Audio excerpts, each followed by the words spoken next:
Let me tell you, when Oprah sat down with Meghan Markle and dropped that infamous question, "Were you treated unfairly by the royal family?" the world practically held its breath. But here's the tea nobody really paid attention to. That question wasn't even truly about Meghan. It was about the Queen. It was about a secret decision that ripped through the monarchy like a storm. Years before that sit-down with Oprah, before Meghan's side of the story ever reached the cameras, the Queen had been forced into a choice that went against everything she stood for, against royal tradition, against her instincts, even against her own heart. She had to approve a wedding she didn't believe in. And not because she was convinced, not because Harry begged her, but because Buckingham Palace was terrified. Terrified that if the Queen said no, the headlines would scream something far worse than strict. They'd scream racist. And so, behind the polished smiles and that fairy tale Windsor wedding, a quiet storm brewed that almost shattered the monarchy from within. The truth? The Queen didn't give permission. She surrendered it. That one decision would haunt her family for years, and it left King Charles holding on to a single, unshakable truth. He could never forgive the woman who forced his mother's crown to bend. Because once you hear the real story of how that wedding unfolded, the secrets, the manipulations, the calculated timing, you'll see it wasn't a royal romance at all. It was a royal trap. And it all began the moment the Queen whispered yes, when every part of her wanted to shout no. When Harry first brought Meghan home, the Queen knew. She knew trouble was coming. She had seen charm before, ambition before, but this was different. Meghan already had Harry wrapped around her finger. He was blind, completely lost in his devotion. The Queen, ever cautious but still kind, thought she'd try to be generous. She extended something unheard of. She invited Meghan to Sandringham for Christmas. No unmarried partner had ever been allowed that privilege. It was a bold break with centuries of tradition. Her reasoning? Maybe kindness could calm the storm before it started. She even invited Meghan's mother, Doria Ragland, and yes, she even extended the hand to Thomas Markle. It was the Queen's way of saying, "You're welcome. You're one of us." But Meghan? She flipped the script. She refused to bring her own mother, worried that it would spoil her moment. Worse still, when the palace invited her father, Meghan went into a rage. She wanted to walk alone. No family, no distractions, just her, center stage. Isolation was her power play. No roots, no ties, no baggage, just the misunderstood starlet entering the palace spotlight. The Queen noticed it all. The silences that felt cold, the carefully staged smiles, the way Meghan managed to play both victim and diva in the same breath. Still, the Queen gave her blessing. Why? Because Meghan was already hinting, behind closed doors, about racism. And the Queen thought, maybe by opening her arms, she could kill the accusations before they spilled out. But that kindness backfired. Because while the Queen was busy softening the palace walls, Meghan was busy planning her next grand move. And then came the wedding. Oh, what a spectacle. £30 million.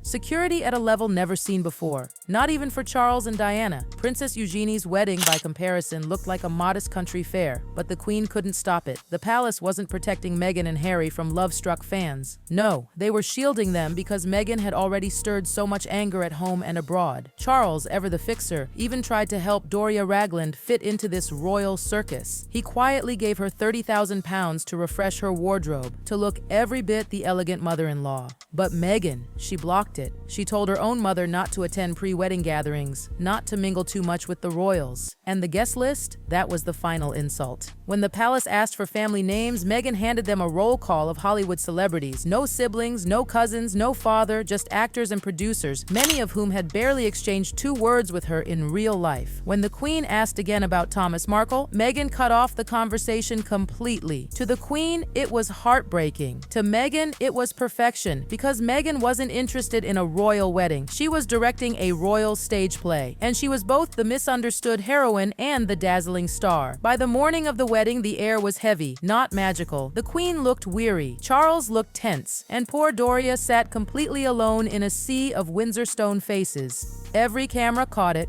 One woman in a pale green coat sitting isolated as the entire royal bloodline filled the opposite pew.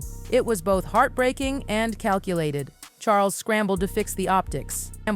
He arranged for a gospel choir, a black pastor flown in from America, desperate to show unity, to celebrate Meghan's heritage. The Queen sat in silence, realizing too late what she was witnessing. This wasn't a celebration. This was a message, a performance, a spectacle carefully designed for the cameras and the public. Even Princess Eugenie wasn't spared. Remember, Eugenie had announced her engagement months earlier, her family bubbling with joy. It was supposed to be a sweet October wedding. Then, like clockwork, Meghan announced her pregnancy right after Eugenie's news broke. And just like that, the headlines vanished. Meghan had snatched the spotlight again. It became a pattern. Whenever another royal event emerged, Meghan countered with something louder. An engagement shoot, a rumor, a big reveal. Always bigger, always louder. Even the Queen tried to put the brakes on Harry and Meghan's rush to the altar. She told her advisors to let time pass. She hoped Harry would wake up. But when the pregnancy whispers hit the press, the palace's hands were tied. Delay the marriage and they'd look cruel. Approve it and they'd look foolish. And so the Queen surrendered again. Months later, the whispers around Meghan's so-called pregnancy twisted into something darker. First, she claimed she had suffered a miscarriage. Then she announced Archie's birth under special circumstances.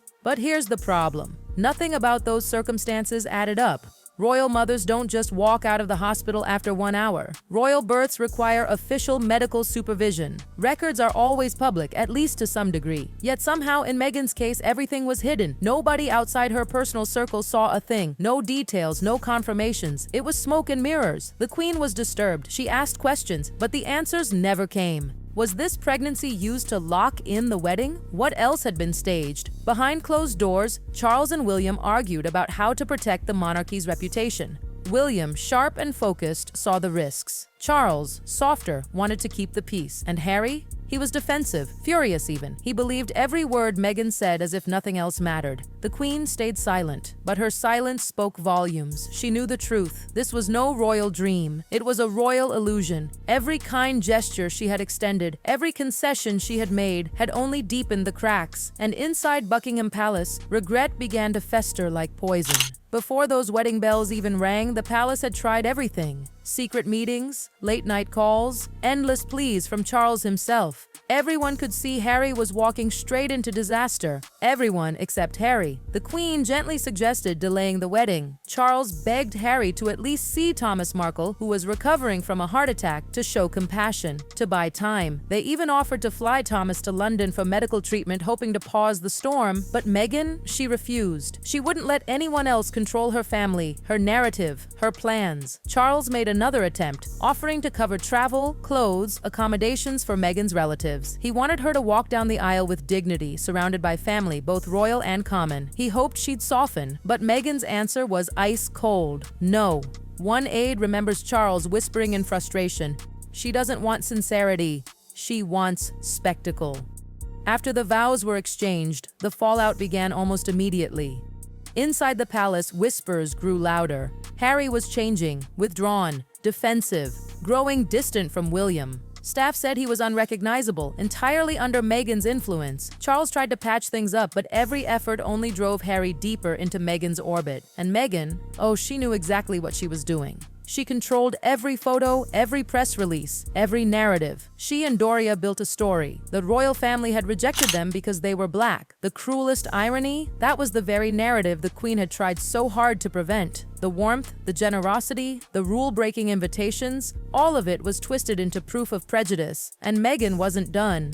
From her new home across the ocean, Meghan began to rewrite everything. The children's names, the titles, the very identity of the next generation. She even hinted that Archie and Lilibet might carry the Spencer name, Diana's name, instead of Mountbatten Windsor. To palace lawyers, to William, to Charles, it was blatant rebellion. Meetings began. Quiet, tense discussions about succession law. What would happen if Harry and Meghan divorced? Could her children make claims? Could the monarchy be exploited again? An insider later revealed the Queen's biggest regret wasn't saying yes to the wedding. It was underestimating Meghan. She thought she was protecting the monarchy. Instead, she had invited in its biggest disruptor.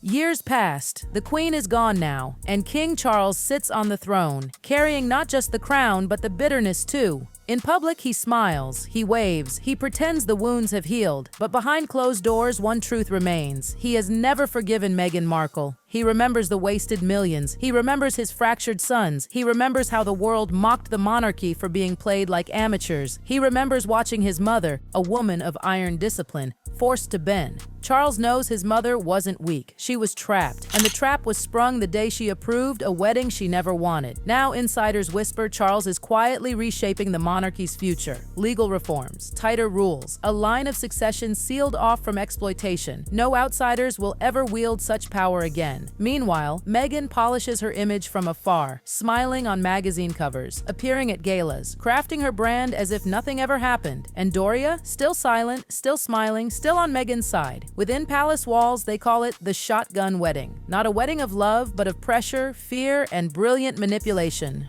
The Queen's last great mistake. King Charles's lasting wound, because forgiveness might come easy for kings who are obeyed, but for a son who watched his mother forced to bow her crown, forgiveness may never come.